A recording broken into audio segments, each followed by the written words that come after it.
Okay, just wanted to go through a bunch of things today on dishwashers. Um, if you ever see water coming from right here, dripping down, you can see like the calcium deposit or whatnot, or you see water drip from that side.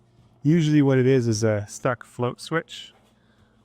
Now these float switches on this particular model have a little Phillips screw back here that comes off, and it's usually soap scum buildup. Soap scum just builds up inside there, and it'll look a lot worse than it actually is, but it's actually just soap residue left behind. So let me show you here. I'm not sure if this one isn't leaking like I was, but oh yeah, you can see all the soap residue inside there. Wow, this little cup floats up as the water fills, and it engages this little switch here, releases that little switch, and that's how the water knows. Well, that's how the dishwasher, is told to shut the water off. So anyway, you got to clean all this stuff out here, and that's how you fix that problem. So I'm going to clean this one all out since I'm turning the unit, and that way when someone moves in, they don't have a surprise the next time they use the dishwasher. Up here on the dishwasher, this is your air gap. Now, if you ever see water spit out of this air gap, it's an indication of the garbage disposal drain line being clogged from the dishwasher air gap. And that's under here. You can see this line going into the garbage disposal. This is our disposal drain line, and this gets built up with gunk and food gunk and stuff. So you got to undo the clamp here and clear this line out, or replace the line, one of the two. And for stubborn ones, you can hook it up to like a hose bib and just flush it out, clean it out. There's another way to do it also, where you can take a brush and run it down inside here, remove this cap here. Now, if your dishwasher wasn't draining, that'd be a good time to check inside this cap also. Often there's just set this here if I can get my other hand on it. But anyway, you squeeze these two clips in and then just pull the cap right out. I don't know if you saw that, but there is like a chicken bone down there. So sometimes if your disposal drain's not draining, it's time to check this here. And in order to get that chicken bone to float back up, what I'm going to try to do is dump some water down inside there and see if it'll float up to the top for me. Sometimes it'll float right up when the lines build. If it's light enough. I've seen it with pieces of plastic and such. But, oh, it's full now.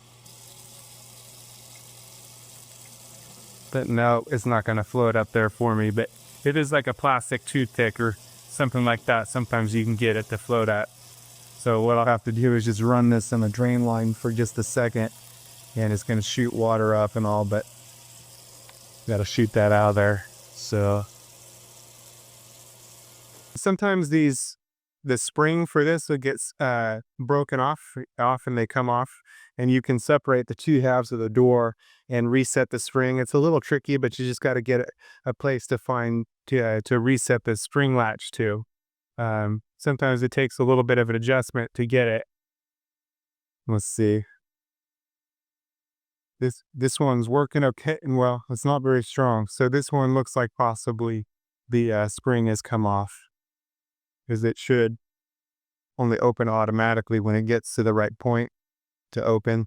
Yeah, this one's definitely broken, so that needs to be reworked to reset the spring. What else can I show you? Sometimes the impeller will get stuck on dishwashers. There's 4 screws that hold the bottom trim plate on, and each type of impeller is a little bit different. This particular model has like a fan connected to it, and you can just turn the fan blades to unstick the impeller. I'm going to remove these 4 screws. Other kinds, you have to use like a screwdriver, like 2 screwdrivers, and kind of wedge it against the motor impeller in order to unstick the impeller. You just kind of keep turning it until it gives. You'll feel it be like really cupped for a little bit, and then all of a sudden it'll go really easy. It's probably gonna be a little nasty in here. But anyway, sound insulation here. Here come the noise out. And the impeller, if you had turned the dishwasher on and you hear like a humming, but it's not kicking on, that's usually your impeller stack. You make sure you turn the power off and then reach right back here. I don't know. I don't think you can really see it too well, but there's a fan blades. See if I get my flashlight going here. Give you guys a look new. Let's see. We'll pick the inside there a little bit. Okay. And I don't know if you can see the fan blade there if I'm gonna turn them with my other hand. Okay.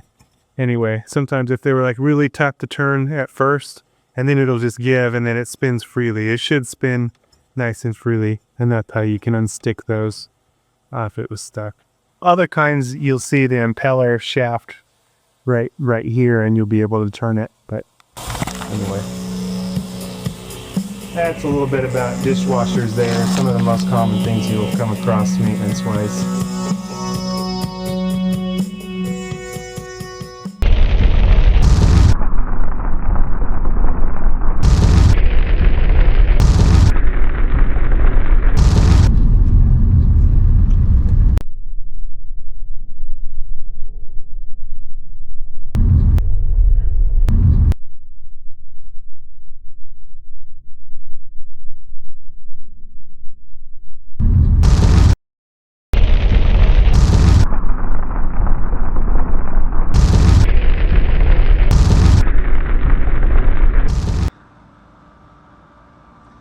You gotta be ready for the Lord's return. The Lord is gonna come for his bride anytime. Jesus came to seek and to save those that were lost. That was me. We've all missed the mark. Every person's sinned and come short of the glory of God. But Jesus took the punishment that we rightfully deserve on himself at the cross, and he gives his righteousness to those that believe on him. So if you haven't put your trust in him, call out to him to save you. It's a gift of salvation. You can't earn it. He did it all on the cross, and he calls us to a loving relationship with him. So you are invited to be reconciled to God, something that was impossible. God is holy and our sins separated, but without God, it was impossible. But God came to save us. He sent his son, Jesus.